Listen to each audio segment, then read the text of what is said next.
আজ আমরা কথা বলবো ইতিহাসের এমন একজন যোদ্ধাকে নিয়ে যিনি তার জীবনে কোনো দিন কোনো যুদ্ধ হারেননি। হ্যাঁ, তিনি আর কেউ নন, মহান সিকান্দার। আচ্ছা, গল্পটা শুরুই হয় একটা অদ্ভুত রহস্য দিয়ে। ভাবা যায় একজন মানুষ মারা যাওয়ার 6 দিন পরেও তার শরীরে পছন ধরেনি। এই অবিশ্বাস্য ঘটনাই কি তাকে সাধারণ মানুষ থেকে একেবারে দেবতার পর্যায়ে নিয়ে গিয়েছিল? এই কিংবদন্তিকে বুঝতে হলে আমাদের ফিরে যেতে হবে একেবারে শুরুতে, তার জন্মের সেই গল্পে যা তাকে সবার থেকে আলাদা করে দিয়েছিল। সময়টা ছিল এমন যখন পুরো গ্রিস পারস্য সাম্রাজ্যের বিরুদ্ধে প্রতিশোধের আগুনে জ্বলছিল। পারস্যের আক্রমণে তখন গ্রিকদের সবকিছু তছনছ। ঠিক সেই সময়ে জন্ম নিলেন সিকান্দার। যেন ভাগ্যই ঠিক করে দিয়েছিল যে এই অপমানের জবাব তিনিই দেবেন। আসলে জন্মের পর থেকেই একটা কিংবদন্তি ছড়িয়ে পড়েছিল। লোকে বলতো তিনি নাকি কোনো সাধারণ মানুষ নন, স্বয়ং দেবতা জিউসের পুত্র। আর এই বিশ্বাসটাকে আরও উস্কে দিতেন তার মা অলিম্পিয়াস। কিন্তু শুধু দেবতার ছেলে এই পরিচয়টাই তো সব না, তাই না? কিভাবে তিনি হয়ে উঠলেন এমন এক অদম্য যোদ্ধা? চলুন ফেরা যাক তার বেড়ে ওঠার দিনগুলোতে। মাত্র 10 বছর বয়সে তিনি এমন একটা বুনো ঘোড়াকে বশ করেছিলেন যাকে কেউ কাবু করতে পারছিল না। বোঝাই যাচ্ছিল সাহস আর বুদ্ধিতে তিনি কতটা এগিয়ে। এরপর 13 থেকে 16 বছর বয়স পর্যন্ত তার শিক্ষক ছিলেন আর কেউ নন, স্বয়ং দার্শনিক অ্যারিস্টটল। আর মাত্র 18 বছর বয়সেই তিনি এক যুদ্ধের ময়দানে সেনাবাহিনীর একটা অংশের নেতৃত্ব দিয়ে নিজের সামরিক দক্ষতার প্রমাণ দিয়ে দেন। অ্যারিস্টটল তাকে একটা খুব গুরুত্বপূর্ণ জিনিস শিখিয়েছিলেন। শুধু শক্তি দিয়ে নয়, মানুষের মন জয় করে শাসন করতে হয়। আর এই একটা নীতিই কিন্তু তাকে শুধু একজন বিজেতা নয়, একজন মহান শাসকে পরিণত করেছিল। তো এবার আসা যাক সেই পর্বে যা সিকান্দারকে কিংবদন্তি বানিয়েছে। তার সেই সব অবিশ্বাস্য যুদ্ধজয়ের গল্প যা আজও সামরিক রণকৌশলের পাঠ্য বইয়ে পড়ানো হয়।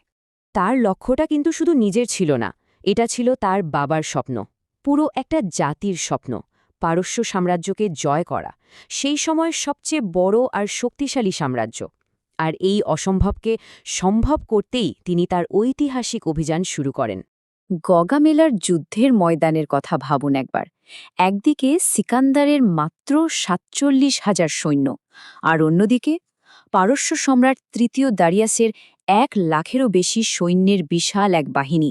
মানে সংখ্যার হিসেবে এই যুদ্ধ জেতাটা ছিল এক কথায় অসম্ভব।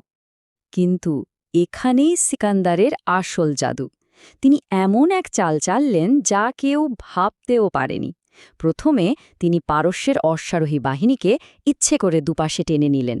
তারা যেই ধাওয়া করতে এলো, অমনি তাদের মূল বাহিনীর মাঝখানে একটা বিশাল ফাঁক তৈরি হয়ে গেল।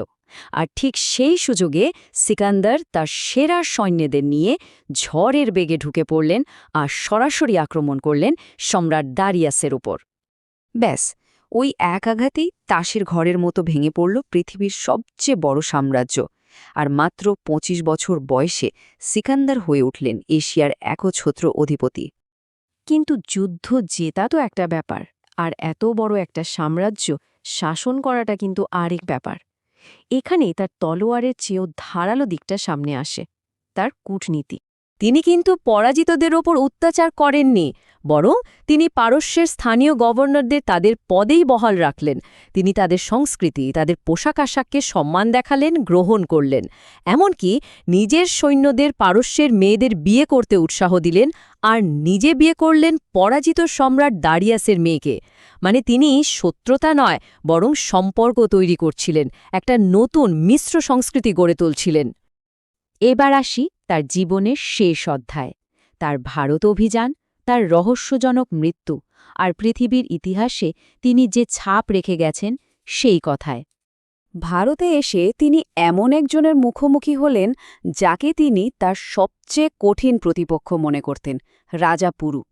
পুরুর বীরত্ব দেখে সিকান্দার এতটাই মুগ্ধ হয়েছিলেন যে যুদ্ধ জয়ের পর তিনি শুধু পুরুর রাজ্য ফিরিয়েই দেননি, বরং নিজের জয় করা কিছু অংশ তাকে উপহার হিসাবে দিয়েছিলেন। শত্রুকেও সম্মান জানানোর এই উদারতা কিন্তু বিরল। কিন্তু তার বিশ্বজয়ের স্বপ্নটা অধরাই থেকে গেল। মাত্র ৩২ বছর বয়স, ব্যাবিলনে হঠাৎই এক অজানা জ্বরে আক্রান্ত হয়ে মাত্র 10 দিনের মধ্যে মারা গেলেন তিনি।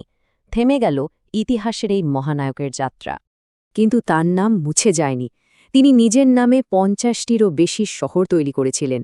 আলেকজান্ড্রিয়া, ভাবুন, সেই শহরগুলোর অনেকগুলো আজও আছে, যেখানে লক্ষ লক্ষ মানুষ বাস করে। সিকান্দারের বিশাল সাম্রাজ্য হয়তো তার মৃত্যুর পর ভেঙে গিয়েছিল, কিন্তু তার তৈরি করা পথটা রয়ে গিয়েছিল।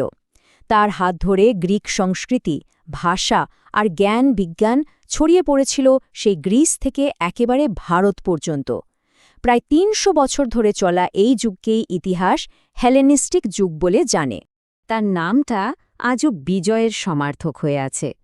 আমাদের এখানেও তো একটা খুব প্রচলিত কথা আছে, জো জিতা ওহি সিকান্দার, মানে যে জেতে সেই সিকান্দার।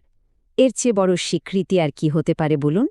শেষে একটা প্রশ্ন রেখে যায়, যদি সেদিন ওই অল্প বয়সে সিকান্দার মারা না যেতেন, তাহলে আজকের পৃথিবীর ইতিহাসটা কেমন হতো?